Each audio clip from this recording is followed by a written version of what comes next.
This conference will now be recorded.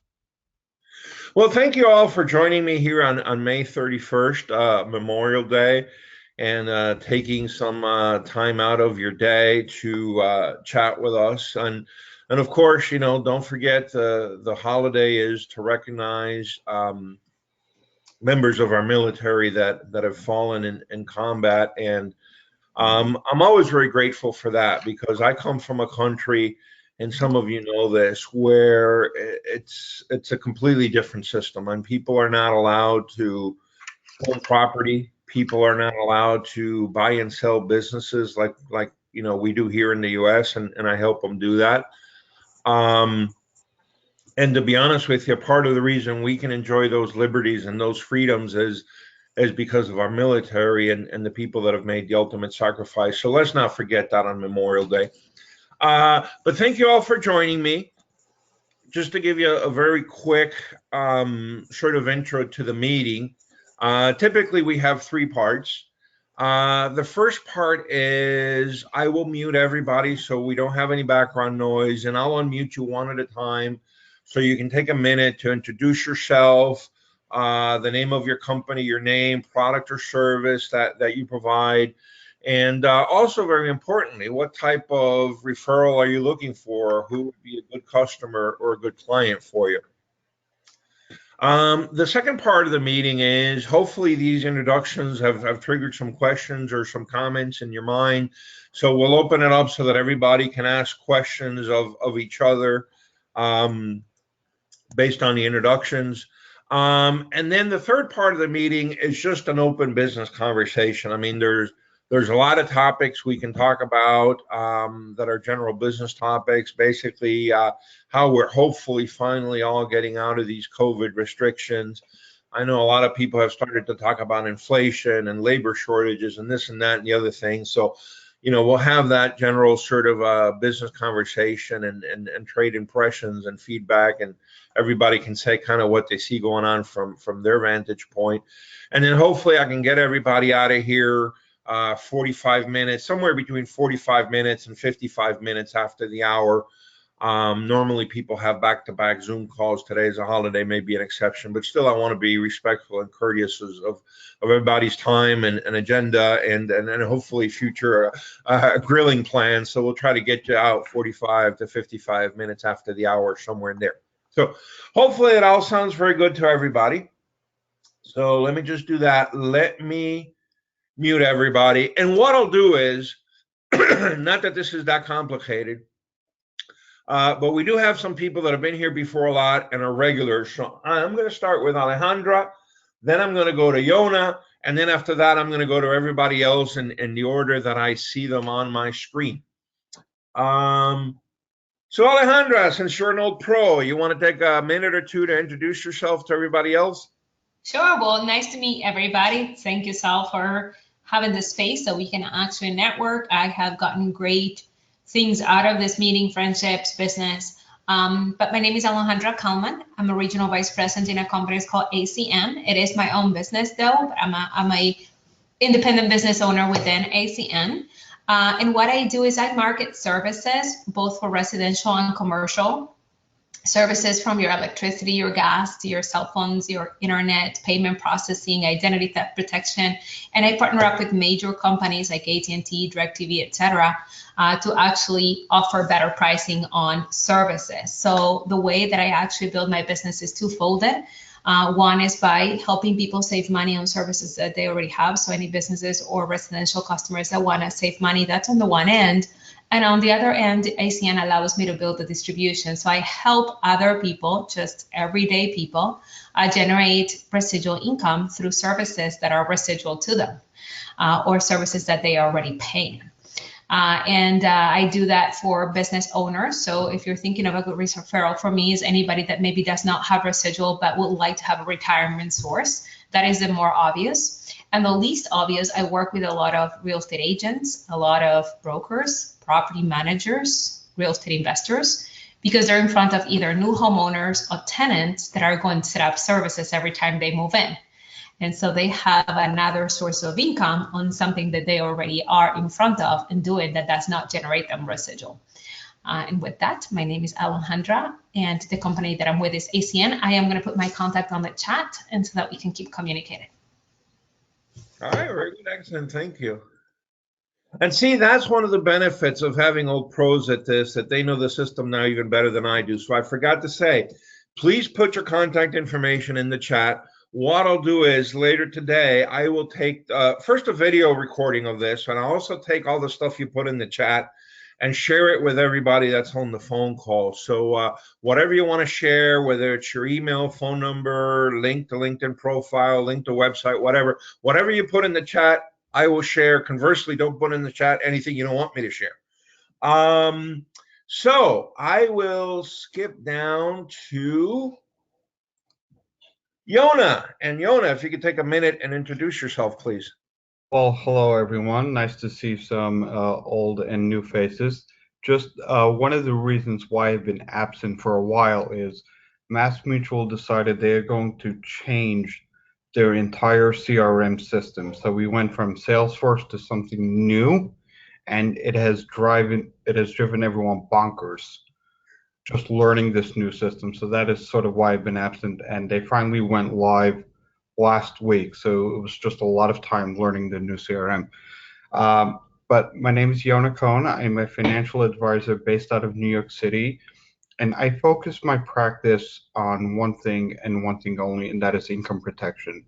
So think your life insurance, think your disability insurance, think your long-term care insurance. Those are three core products that are designed around, protecting people's financial security. A good referral for me is anyone who is willing to have a good, open, honest conversation. Either I can help you directly, you can help me directly, or we know people who can help each other grow. For me, it is about networking and having relationships with people who act with integrity, who act with ethics, and who are willing to be of service. That to me is the absolute priority. And I've gotten really good friendships and business through this meeting. I will put my information in the chat box. I would love to have a one-on-one with anyone who would love to have it with me. And I have a great conversation piece if the time allows. Just an interesting challenge from the pandemic. Okay, perfect. Yeah, I'm sure we'll have a little bit of time after the intros for that. So just hold on to that for a second. And Yona's nice and dear to my heart because he's the one that always reminds me to do my own introduction. Sometimes I get so excited I forget to introduce myself. But so we'll just go down in order here. Let's see, who do I have here? First on my list is Helena. If you could now, just take a minute or two to introduce yourself to the rest of the group, please. Sure. Hi. It's so nice to meet new friends on a holiday. I wear two hats. I'm a commissioner here in Beverly Hills. I'm on the Beverly Hills Health and Safety Commission. So I'm always interested in healthcare tech, new ways to add value to the health and well-being of my community here. In real life, I'm also a financial advisor, similar to Yona. I do the defensive side of asset protection, but I also specialize primarily on the offensive side of investing and asset diversification. I work with many entrepreneurs, small business owners. We make sure that they have a comprehensive financial plan that's architected to ensure that all their employees are well equipped with the types of products that Yona can provide, but also that they're just well suited to weather any post-COVID storms. I'm currently licensed in California, New York, Pennsylvania, and Minnesota. Excellent, perfect. I have a couple questions for you, but we'll leave it for the question and answer round. And JV, same thing. If you could take a minute or two to introduce yourself to the rest of the group, please. Of course. Hi, everyone. Let me start off with a few questions. One, who here likes barbecue ribs? Good, because I have something in the oven right now, and I'm gonna broil it in a few minutes. Anyway, I'm not in the business of food, but I just wanted to ask that because I can smell the food I'm cooking. So who here owns a website? Yeah. So okay, good. So good, good, good, What was good. the question? Who owns a website? Who owns a website? I Yeah, own a yeah. website. Cool, cool. Yeah. So did you know that your website is like an online storefront that represents you where you can't and when you can't? Did you also know that it's full of insights, powerful insights about your customers, who you're getting, how you're getting them, how you're converting, and who you're losing? So we help our clients take advantage of that information, which is very useful in strategizing their marketing. And it's useful not just online, not just with websites, but also with social media and other channels that they use. My name is JV. I am based in LA. I am in the business of helping entrepreneurs look good and establish online presence to get more conversions. I run my own web design studio and we build interfaces and experiences with a distinct approach of using customer insights. And we've been successful in the spaces of tech, IT, transportation, retail, and business consulting. And I look forward to collaborate with marketing and SEO agencies to create big things together. So normally I have this QR code that's displayed on my background. So you could just scan it and we could get connected, but I'm just gonna send the URL to that in the chat. Nice to meet you all. All right, perfect, fantastic. See, that's the one thing when these video chats fall short. I wish there was a way for us to actually share food, but anyway. All right, here we go. Next on my list is Kristen. And you have to unmute yourself from your side, Kristen. Sorry, first time using this software. I'm usually a Zoom person, but thanks everyone for having me. My name is Kristen.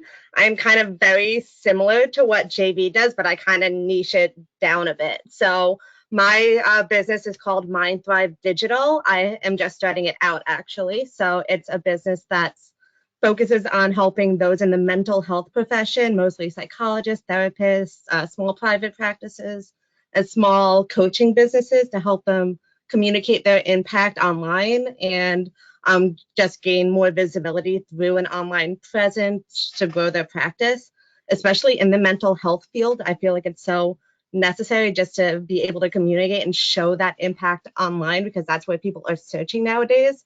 And if you don't make a good first impression, it's likely that people will search elsewhere or they'll even stop their search just because they feel like they can't really get the help that they need, and that can just have so many life-altering implications. So that's why I really wanted to focus on the mental health field, especially because I have a psychology degree and I've been in that field and have been working with that quite a bit. So I just want to help those individuals make their presence known to help change more lives and help people that are struggling with such severe mental health disorders and complications just to get the help that they need.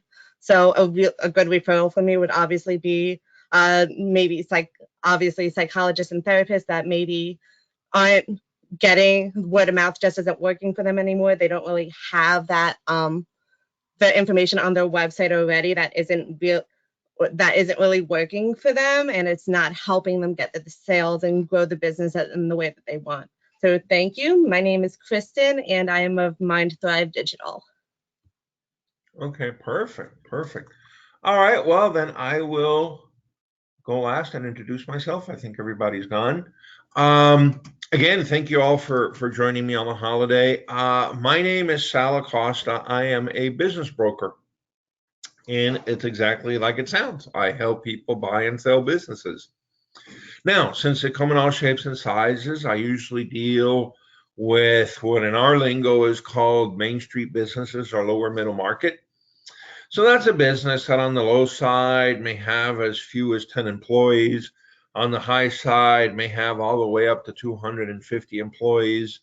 From a revenue perspective, maybe anywhere from zero all the way up to a maximum of 10 or $20 million in revenues for the year. And for cash flow, and these things are still a little bit hit and miss here with the coronavirus. But let's just say anywhere between break even on the low side to about $1 or $2 million in net positive cash flow for the year. Good referral for me would be anybody that's looking to buy or sell a business, whether it's right now or even maybe a couple years down the road associated with a retirement. I don't mind starting the conversation early. And I'll do the same thing when I send out the chat. I'll make sure to put my contact information in there for everybody. And that's it for me. What I'm going to do is now everybody's unmuted from my side. So have any of the introductions triggered any questions or comments and thoughts from anybody to anybody?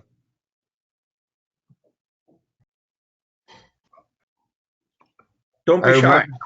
I remember, Sal, you said you had a couple questions for Helena, so I'm interested to hear those questions. Yeah, but I think Alejandra raised her hand. Alejandra, you want to go first? Yes, I was just gonna ask Kristen. That is very niched, and I'm super curious. I'm always curious about people. What made you go on that particular niche of just those professionals? Yeah, well, that's a good question. So for web design, what I noticed when I was trying to start out was if you're too general, that you're not really helping anyone. I kind of think of it like if you need brain surgery, are you going to go to a general doctor? You're going to go to a specialist. So I really wanted to specialize in one thing specifically. And mental health is just something that I've been so passionate about, and it's something I've studied so much. I got my bachelor's in it, and then I just got my master's in school psychology. So I know a lot about the field, and I know that there's still a lot of stigma around mental health.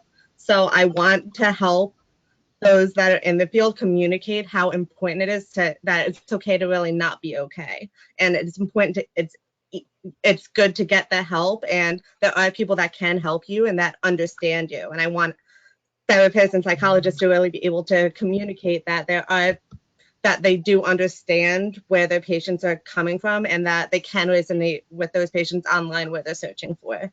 Does that answer your question?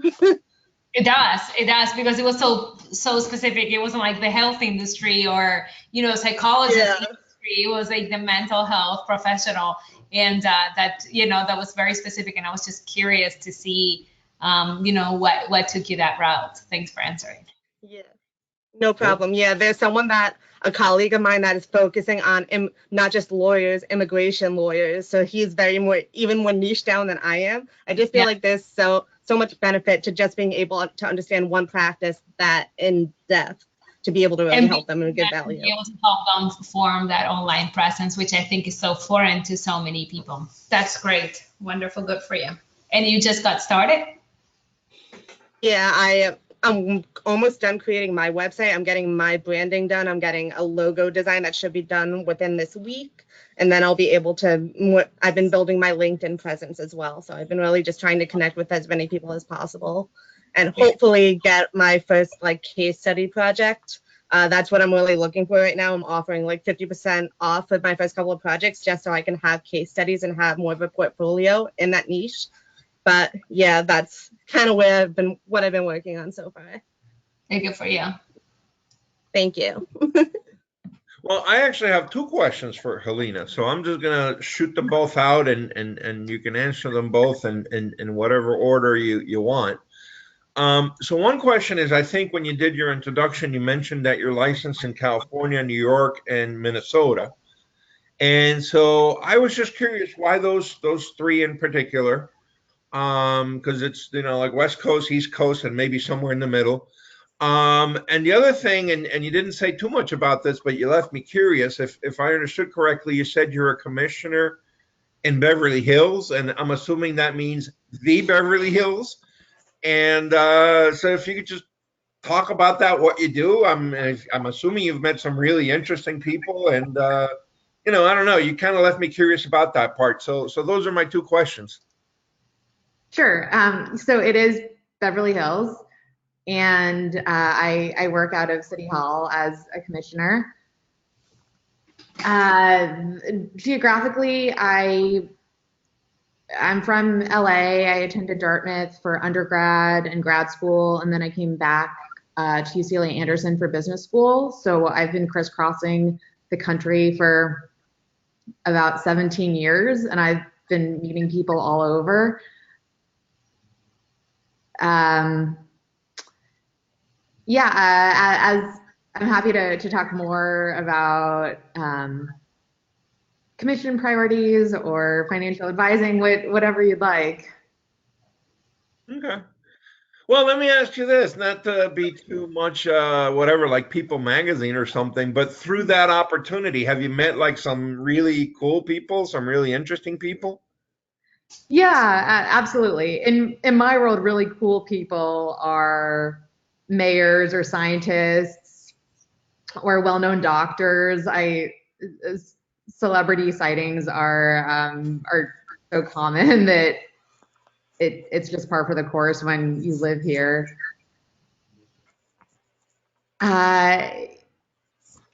With financial advising, you know, as much as some advisors like to specialize in high net worth or only celebrities or only influencers, I'm so passionate about democratizing access to these strategies and financial vehicles that it's really important just to the ethos of my business that I don't have any minimum income requirement or minimum investment requirement, because I think that we just need more advising and more comprehensive financial planning. And even after graduating from Dartmouth twice and then going to business school, there wasn't one mandatory course around personal investments or financial planning.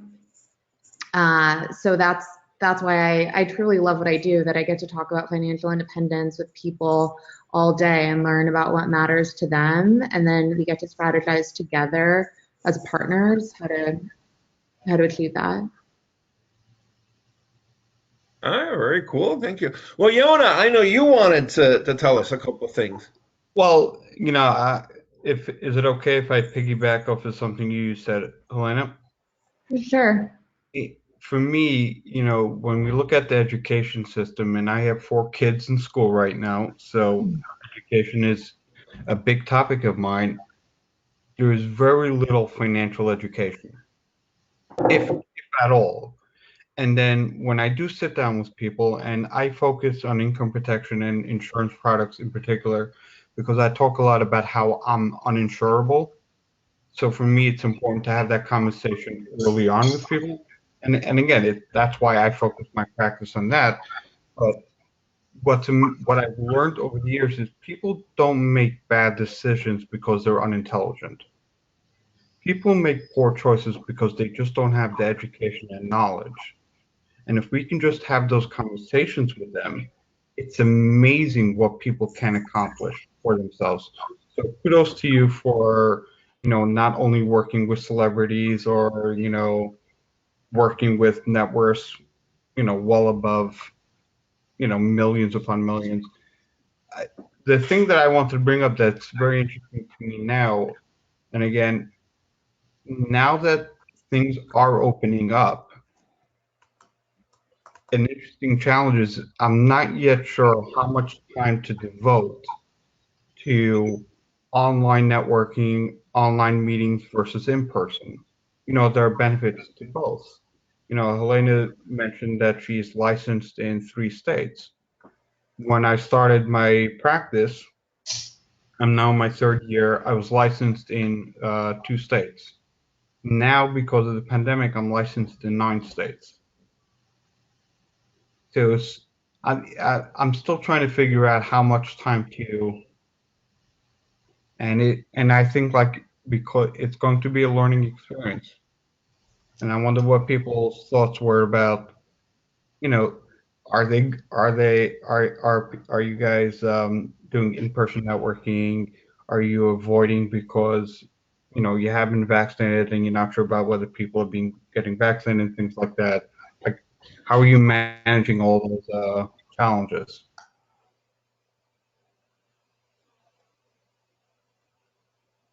Actually, you know what? And I'm going to try to be even more specific with what Yona is asking.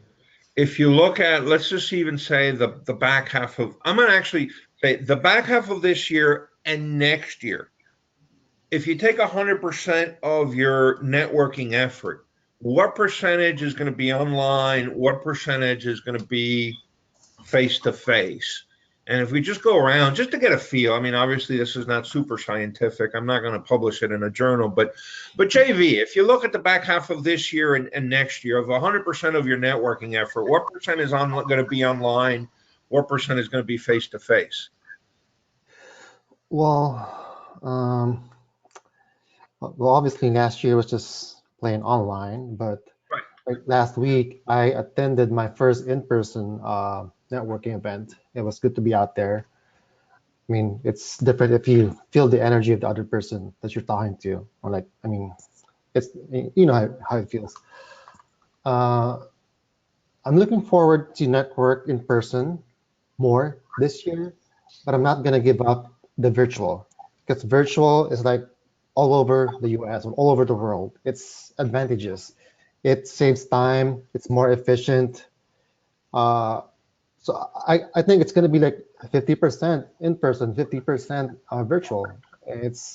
I'm gonna adapt to that situation because yeah, it's efficient and it's effective, and you save time from driving. Like Los Angeles traffic is just, and I know Helena, you could agree. So I used to have an office like 20 miles away from my house. It takes me 2 hours to get there in the rush hour. So with virtual or in-person meetings, like that gets like compensated or balanced. So that's my take on that. Anyone Okay. else? Kristen or Alejandra or Helena, any comments or just even tell us what you're thinking, what your plan is? I'm pretty, honestly, I'm pretty new to networking in general. So, so I kind of see it the same way as JV does. I did attend my first in-person networking one last week, and I actually made quite a few good connections that I have stayed in contact with just from that one. So there definitely are benefits of just being able to like just feel the energy of the person and really being able to communicate. I personally communicate better. My personality comes off more in person, so I see a lot of positive implications to that. But online is also good too, just to connect with people around the country, not just in my state, because I'm not from anywhere massive. I'm in New Jersey, so I am from like a small suburb, so I don't really have as much going on. There's a lot more I can get out of online, but I just feel like personally I can communicate way better in person. So I'm gonna try to do more in person, but online seems to be where I've been getting most of my traction so far. Yeah. Helena or Alejandra, any comments or additional thoughts? As far as myself goes, if we're just talking networking, I think my networking will remain probably 90% online because I do serve the whole country and I work in 27 different countries. And so to me, to network online is much more valuable and better use of my time than just concentrate where I can be on driving distance. I do have invitations, right? Because I am a bit being networking for years. My network has served me very well, but I was very limited to the zip code, or the area has the zip codes that I could drive to. And right now I am getting invitations from some of my networks that I'm pretty active on to go back in person, and I'm not going. And it's not for any other reason that when I'm here, I can use, like, my time is so limited with my business and my family life. So I try to use my time wisely. And I've built incredible relationships over the past year that I have never met in person, but they have turned to be great friends that I work with online, that have joined my business from other states, and we work with on a daily basis. And so I built relationships online. So I believe that this connection is working.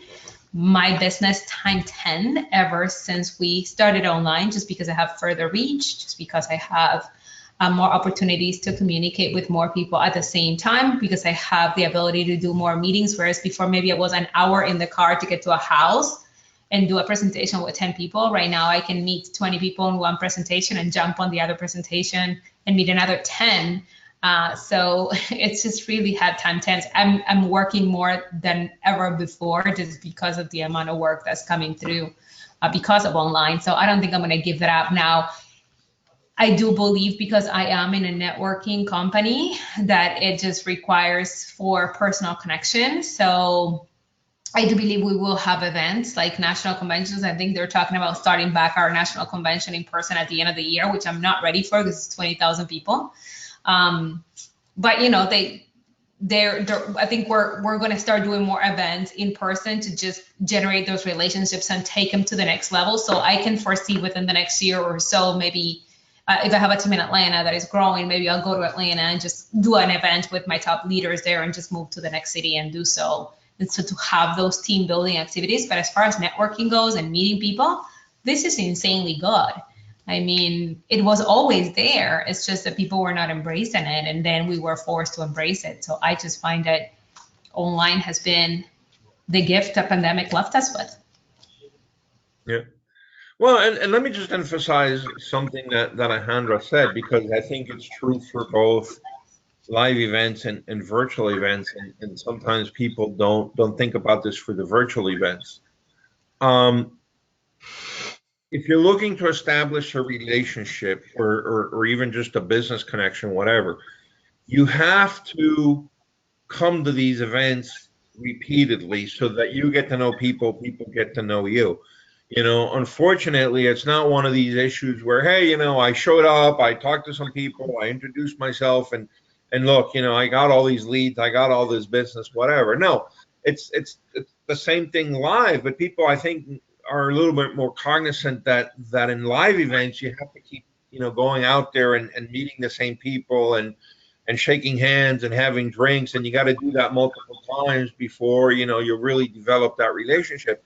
For virtual, it's the same thing, you know. That's why I do it every other week. And it's like I tell people, look, you don't have to come to every single one, but come at least 3, 4, 6 times a year, because people have to see you repeatedly for the famous right. So they know you, they like you, they trust you, and you're not just a shooting star on the virtual horizon.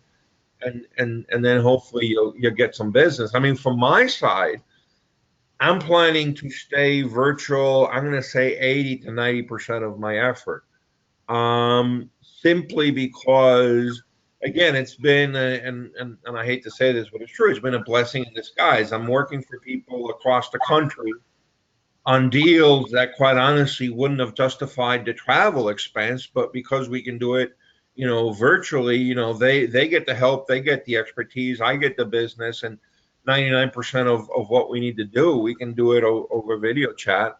And then that 10 or 20%, I'm thinking, might be where you have an initial meeting face to face, or the first 2 meetings face to face.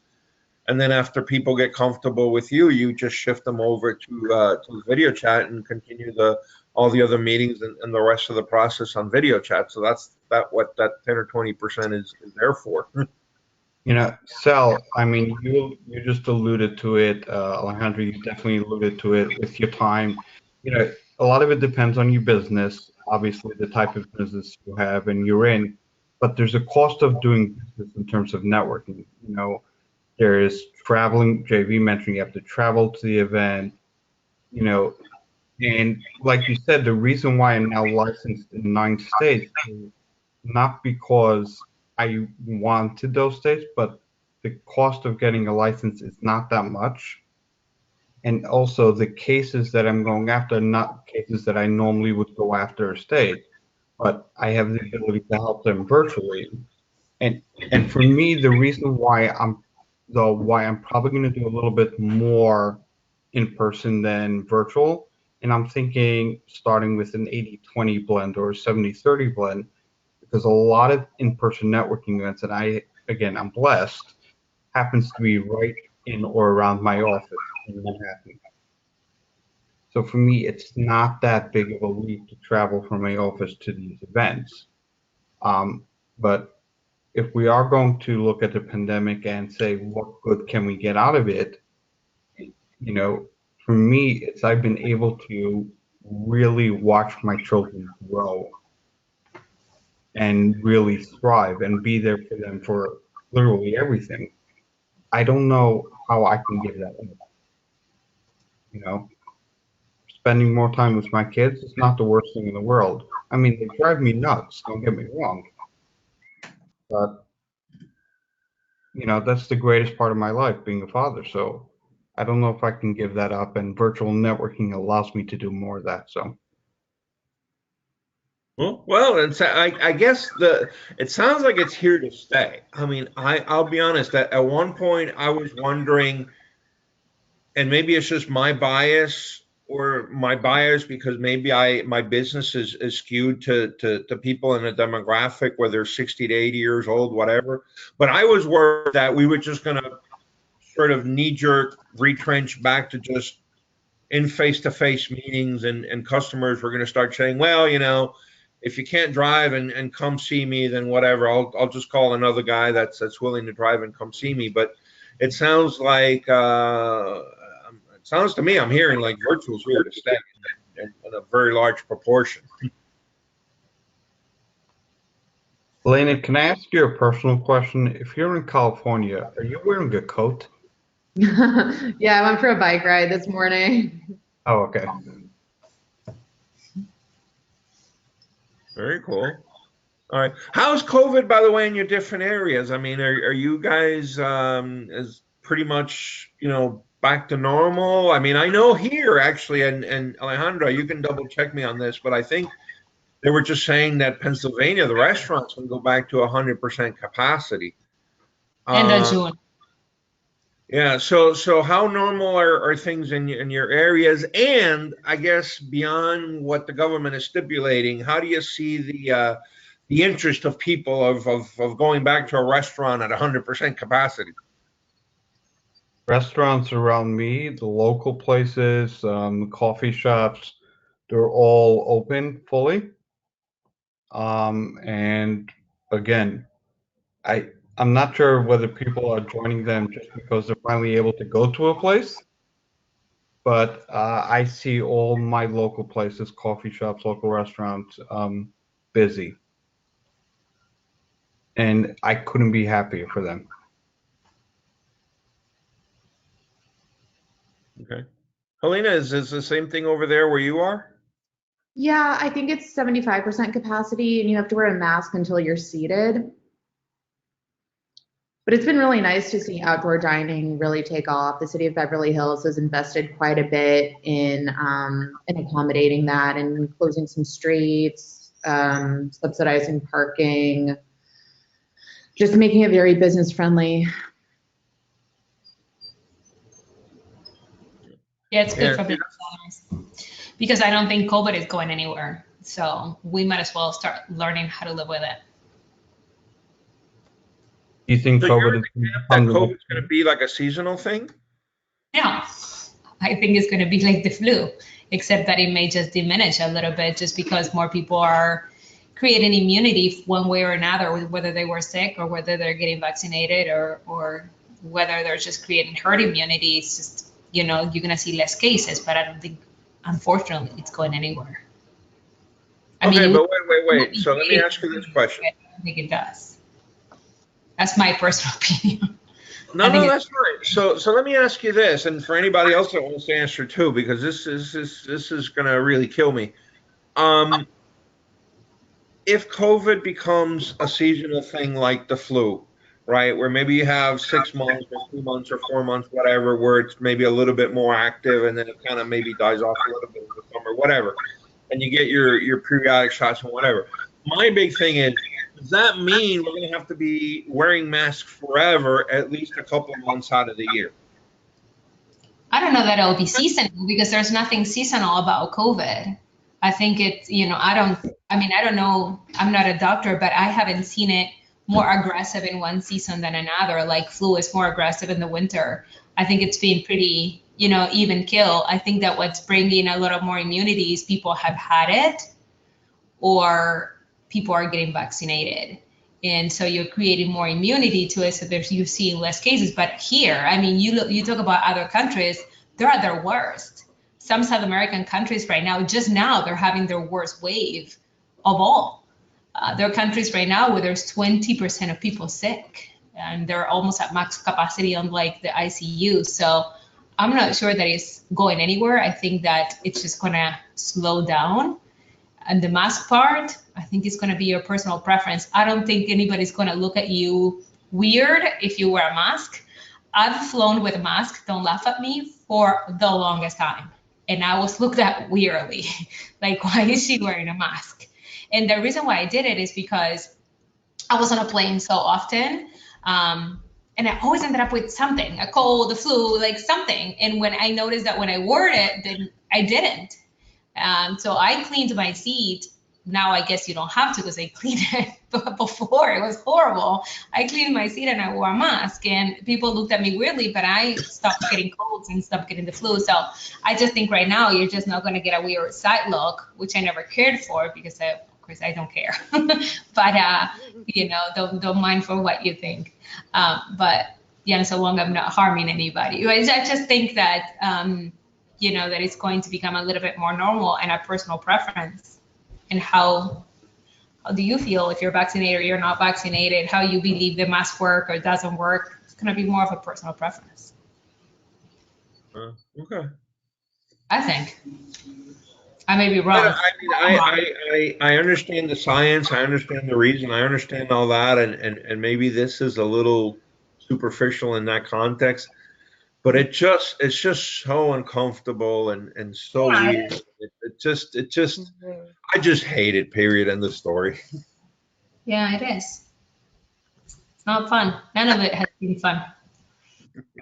I agree with what Alejandra was saying. I think after a while it will become like, even now it doesn't seem like it's something it doesn't seem like it's giving the same effects as it did in the beginning. Like people aren't unless they're already health compromised, they're not getting as sick, even if they do get it, at least from what I see. Again, I am not a doctor, but it seems like the more we come in contact with it, the more that our bodies will be able to fight it. I think it was just so concentrated at the beginning.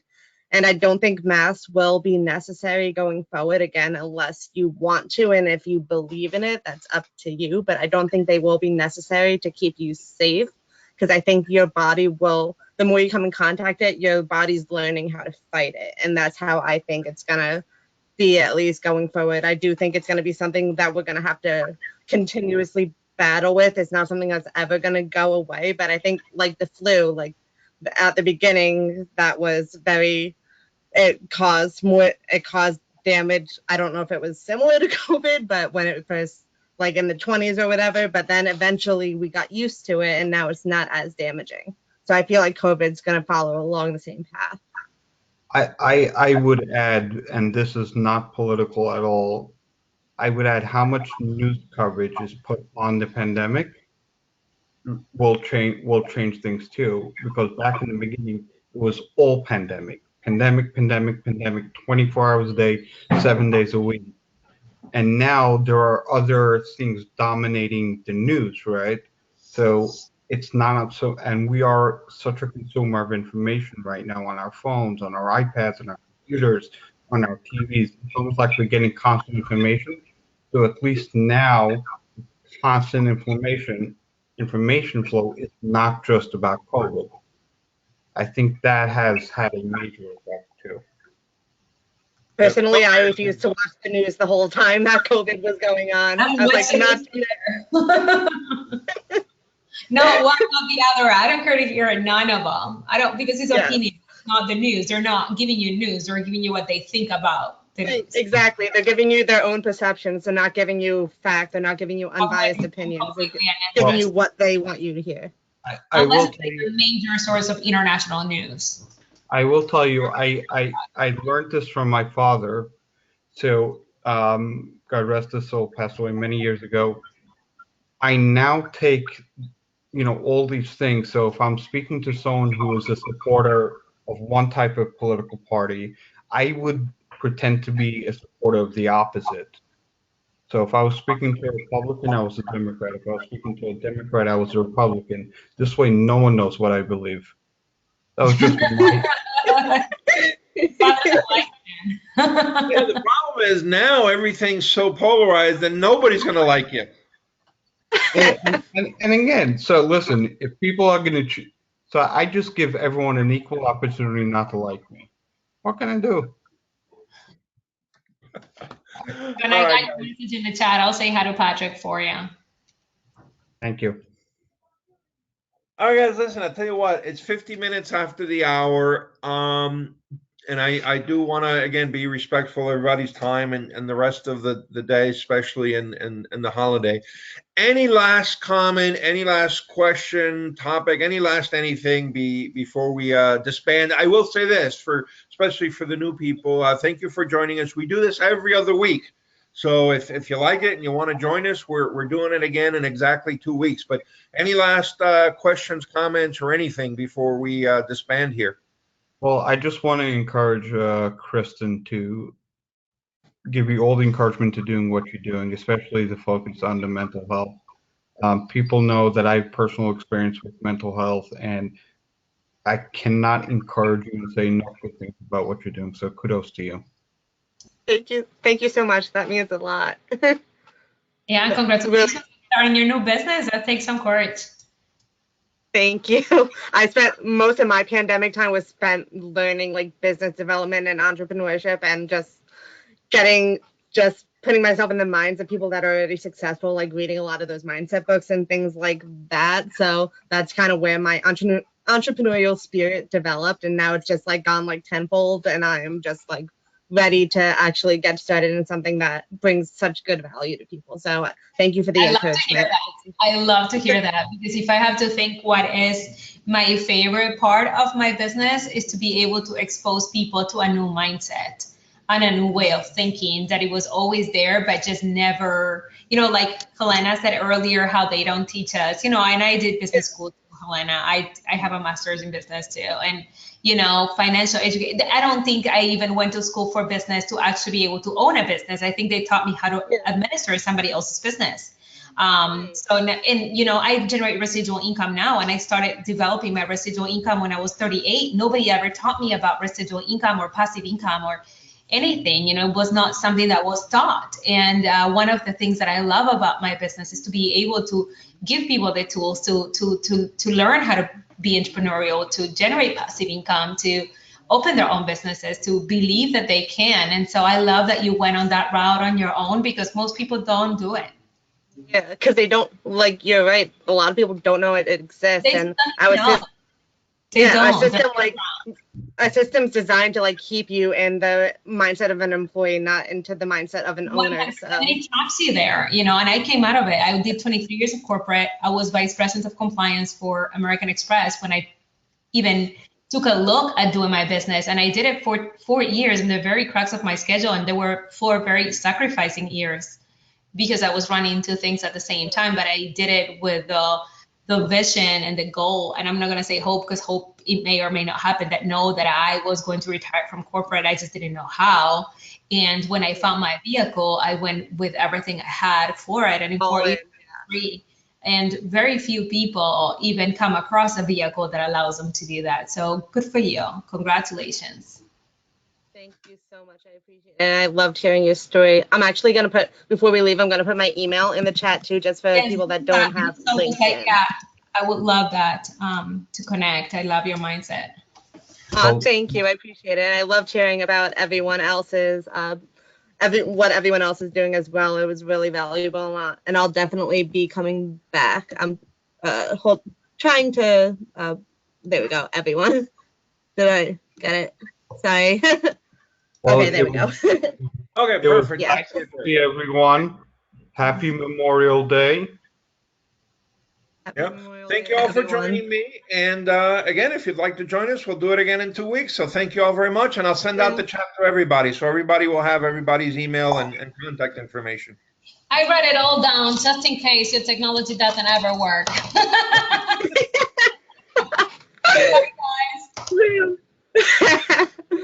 right. Thank you, guys. I'll see you soon.